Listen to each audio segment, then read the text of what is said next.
300억 원. 1996년 당시 미 해병대가 운용하던 최첨단 해리어 전투기의 실제 몸값입니다. 활주로 없이 수직으로 날아올라 적진을 타격하는 이 괴물 같은 무기를 단돈 7억 원에 합법적으로 구매할 수 있는 길이 열렸습니다. 암시장의 은밀한 뒷거래가 아니었습니다. 전 미국에 송출된 펩시의 공식 TV 광고가 그 출처였습니다. 선글라스를 낀 10대가 전투기를 몰고 학교에 등교하는 장면, 그리고 화면 하단에 박힌 해리어 전투기 700만 포인트라는 자막. 수천만 명의 시청자들은 그저 펩시 특유의 유머라며 낄낄거리고 채널을 돌렸습니다. 하지만 모두가 농담으로 치부하고 넘어갈 때 21살의 경영학도 존 레너드는 웃지 않았습니다. 그는 광고가 끝나는 순간 직감했습니다. 이것은 농담이 아니라 거대 기업이 실수로 노출한 치명적인 시스템의 버그라는 것을 말입니다. 남들이 저건 그냥 광고잖아 라고 말할 때 그는 이건 명백한 계약 제한이다 라고 판단했습니다. 그리고 즉시 계산기를 두드리기 시작했습니다. 콜라를 마셔서 포인트를 모으는 것이 아니라 자본의 논리로 포인트를 사들여 300억짜리 전투기를 낚아채겠다는 발상. 펩시가 쏘아올린 작은 공은 한 청년의 집요함과 만나 기업 역사상 가장 황당하고도 위대한 소송전의 서막을 열었습니다. 영원한 2등이라는 꼬리표는 기업에게 있어 사형 선고나 다름없습니다. 1990년대 중반, 펩시는 코카콜라라는 거대한 성벽 앞에서 질식하기 직전이었습니다. 사람들은 콜라를 마실 때 맛이 아닌 브랜드를 마셨고 그 무의식의 영역은 이미 붉은색 제국이 점령하고 있었기 때문입니다. 펩시에게는 판을 뒤집을 결정적인 한 방이 절실했습니다. 남들이 기존 고객이라도 지키자며 방어적인 태세를 취할 때 펩시 경영진은 모든 것을 걸고 공격하자는 도박을 선택합니다. 단순한 경품 형사가 아니었습니다. 소비자를 펩시라는 컬처의 신도로 만들겠다는 야망. 그것이 바로 전설적인 펩시 스토프 캠페인의 시작이었습니다. 티셔츠나 가죽 재킷 같은 시시한 물건으로는 부족했습니다. 도파민에 중독된 젊은 세대의 뇌리에 단번에 꽂힐 폭발적인 무언가가 필요했죠. 그 절박함이 이성적인 판단마저 마비시켰던 걸까요? 마케팅팀은 회의실 화이트보드에 결코 적어서는 안 될 단어를 적어버립니다. 바로 해리어 전투기였습니다. 현실에서는 불가능한 이야기였기에 역설적으로 가장 완벽하고 안전한 미끼라고 확신했던 것입니다. 700만 포인트를 순수하게 콜라를 마셔서 모으려면 어떻게 해야 할까요? 매일 190캔씩 쉬지 않고 100년 동안 마셔야 합니다. 콜라값만 수십억 원이 들고 보관할 창고 비용까지 생각하면 배보다 배꼽이 더 큰 물리적으로 완벽하게 불가능한 미션이었습니다. 펩시의 마케팅팀이 안심하고 다리를 뻗고 잘 수 있었던 이유도 바로 이 명백한 불가능함 때문이었습니다. 하지만 존 레너드는 모두가 와 전투기다 하고 웃어넘길 때 조용히 경품 카탈로그의 가장 구석진 곳을 펼쳤습니다. 그리고 남들은 지루해서 읽지 않는 깨알 같은 약관 속에서 펩시가 스스로 제 발등을 찍게 될 치명적인 문장을 찾아냈습니다. 부족한 포인트는 현금으로 구매할 수 있다. 단 최소 15포인트만 있으면 나머지는 1포인트당 10센트. 이 짧은 문장은 불가능을 가능으로 뒤집는 마법의 주문이었습니다. 계산기를 두드려 나온 숫자는 충격적이었습니다. 700만 포인트는 현금으로 환산하면 고작 70만 달러, 300억 원이 넘는 최신의 전투기를 불과 7억 원에 합법적으로 손에 넣을 수 있는 시스템의 오류가 발견된 것입니다. 모두가 광고를 보며 상상만 할 때 그는 현실의 빈틈을 파고들었습니다. 평범한 대학생에게 7억 원은 평생을 모아도 만지기 힘든 거금입니다. 주변의 반응은 냉담했습니다. 펩시가 바보냐? 소송 걸면 네가 진다라며 모두가 그를 몽상가 취급했습니다. 하지만 존은 멈추지 않았습니다.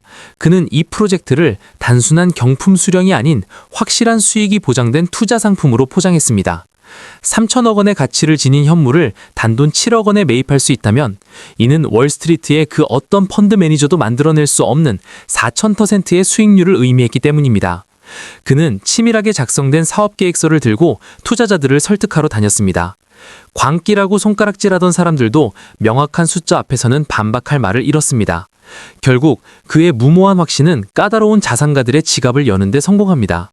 누군가는 1포인트를 얻기 위해 콜라캔을 딸 때 그는 거대한 자본을 등에 업고 펩시의 심장을 겨누기 시작했습니다. 드디어 결전의 날, 존 레너드는 15개의 펩시 라벨과 함께 투자자들에게 모은 70만 8달러 50센트짜리 수표를 동봉해 등기 우편을 발송했습니다. 수신인은 펩시 본사, 주문 내역은 해리어 전투기 1대. 이 황당한 우편물이 마케팅 부서에 도착했을 때 직원들은 아마 짓궂은 장난쯤으로 여기고 웃었을지도 모릅니다. 하지만 동봉된 수표가 은행에서 지급 보증된 진짜 현금이라는 사실이 확인된 순간 사무실의 공기는 순식간에 공포로 바뀌었습니다. 농담으로 던진 돌멩이가 거대한 바위가 되어 회사를 덮친 꼴이었습니다. 펩시 경영진은 부랴부랴 변호사 군단을 소집했습니다. 그리고 이건 단순한 유머였을 뿐이라며 무료 음료 쿠폰 몇 장이 담긴 편지를 답장으로 보냈습니다. 하지만 그들은 상대를 잘못 골랐습니다.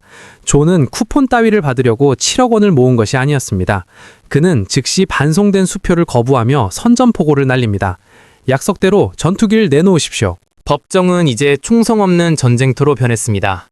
펩시가 고용한 거대 로펌의 변호사들은 존 레너드를 유머 감각이라곤 찾아볼 수 없는 뻔뻔한 기회주의자로 몰아세웠습니다.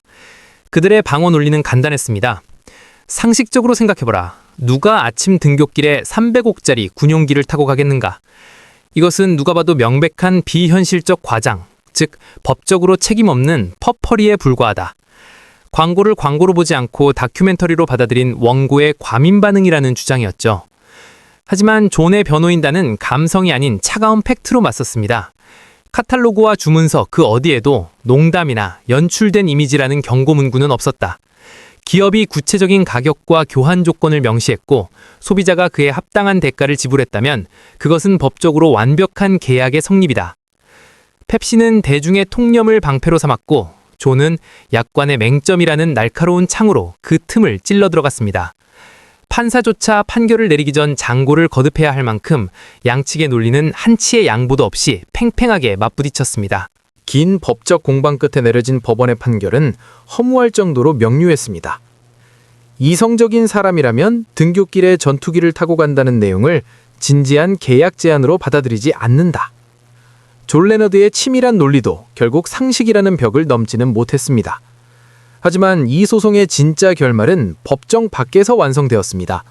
전 세계 언론이 전투기를 경품으로 건 미친 회사라며 대서특필했고 펩시는 수천억 원을 쏟아부어도 얻지 못할 엄청난 홍보 효과를 공짜로 누렸기 때문입니다. 점잖은 코카콜라가 절대 가질 수 없는 예측 불가능하고 쿨한 브랜드라는 이미지가 펩시에게 강력하게 각인된 것입니다. 소송 직후 펩시는 슬그머니 광고를 수정했습니다. 전투기 교환 포인트를 700만에서 7억 포인트로 높이고 농담, just kidding이라는 문구를 추가했죠. 비록 존은 전투기를 얻지 못했지만 그는 거대 기업의 오만을 찌르고 마케팅 역사에 영원히 남을 선례를 남겼습니다. 모두가 불가능하다고 할 때 빈틈을 파고든 대학생의 도박.